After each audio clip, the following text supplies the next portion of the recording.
बिलासपुर के गुरु Ghasidas central university से जुड़ा एक गंभीर और चिंताजनक मामला सामने आया है।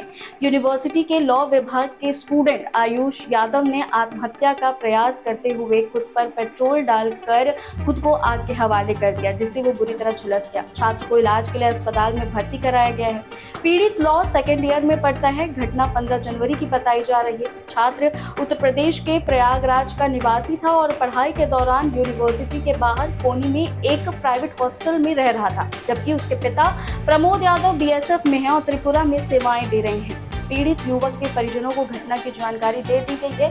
देर शाम तक परिजनों के बिलासपुर पहुंचने की संभावना है। युवक ने आत्मघाती कदम क्यों उठाया, ये पता लगाया जा रहा है। शक के आधार पर मामला लव अफेयर का बताया जा रहा है। हालांकि पुलिस सभी एंगल से मामले की जांच पड़ताल कर रही है। मामला कोनी थाना क्षेत्र का है। लेटेस्ट अपडेट्स के लिए मैम छत्तीसगढ़ को सब्सक्राइब करना ना भूलें।